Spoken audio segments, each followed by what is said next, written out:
I'm joined on the set by Deepti Laurent to take a look at today's papers. Hi, Deepti. Hi, Jeannie. You're starting in the UK with this bold plan from the British Prime Minister Boris Johnson to process migrants in Rwanda. That's right. It's sort of like outsourcing idea. It's dominating the British papers today. Home Secretary Priti Patel is actually in Rwanda to sign this agreement. Boris Johnson is announcing it this Thursday. It would send English Channel migrants to detention centres in Rwanda, where they'll be processed and resettled. In exchange, the UK government would pay Rwanda an initial sum of £120 million.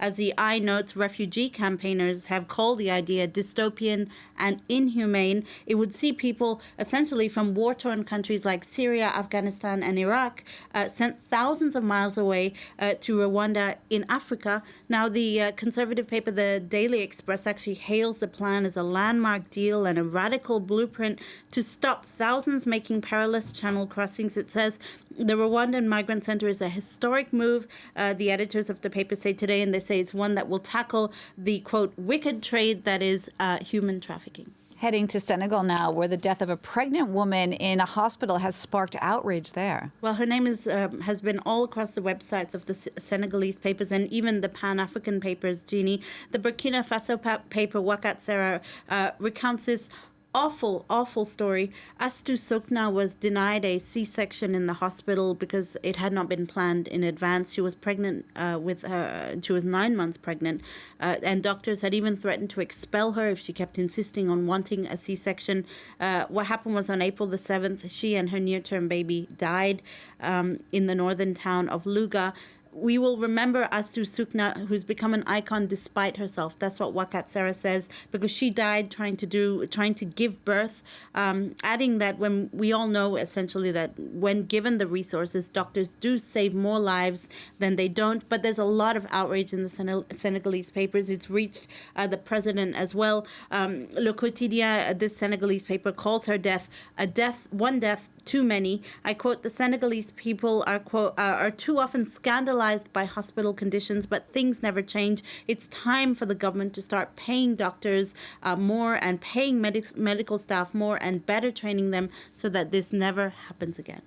Deepti, you've also been looking at Finland and Sweden, which are inching closer to joining NATO. Well, in the wake of the war in Ukraine, of Russia's invasion of Ukraine, both Sweden and Finland have accelerated their decision to join NATO. The Finnish Prime Minister Sanna Marin and her Swedish counterpart Magdalena Andersson met in Stockholm on Wednesday, and they've agreed to decide within weeks, not within months as was previously planned, whether they will ask for NATO membership. According to the Financial Times, a decision to join the US-led alliance would, quote, reorder Europe's security architecture. It would extend NATO's border with Russia as well. It could also heighten tensions with Moscow, which has warned of military and political consequences if they do join NATO.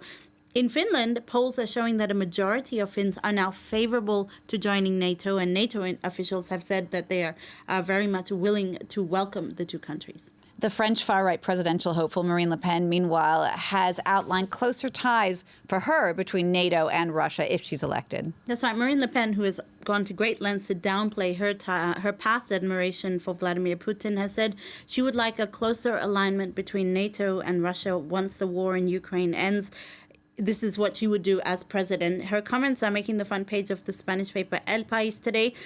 It's also on the front pages of the French papers. Come April 24th, should the next president be Emmanuel Macron or Marine Le Pen? Well, it's a dilemma that left-wing voters are facing. The Communist paper is looking at this today. Will that infamous buffer vote, voting against the far right, will it work in 10 days' time? Well, it's not clear anymore. Many see Macron's 5 years as president as bruising and very authoritative. And L'Humanité says that buffer vote is no longer a certainty. It's also why the weekly magazine Courrier International calls this second round a bad remake. Certainly, a lot of voters feel like they're between a rock and a hard place right now. Just to wrap up now, Dipti, and I can't believe this one. The cult women's football film, Bend It Like Beckham, get this, is 20. Yeah, can you believe it? No. It's one of my favorite films. It's actually one of my go-to films. You know, I just periodically watch it. Gurinda Chadha's coming-of-age film featuring Britain's Indian diaspora set against a backdrop of women's football. Bend It Like Beckham made £60 million at the box office, and it had a budget of just $5 million when it was released in April 2002. It became one of the highest grossing British films of the year that year, and also launched a career of notably Keira Knightley. It did wonders also for women's football, Jeannie. It inspired a generation of women to pick up a ball and envision a near future where they could be professional footballers. The Telegraph tells us that Beth Mead, who's a forward for the English side, actually says this was a film that inspired her to pursue a football career. Thanks for that, Deepti. It is a great film. You should check it out if you haven't seen it already. Deepti Gallaran there with our press review. Don't forget, you can always get a closer look at that on our website. That address is france24.com.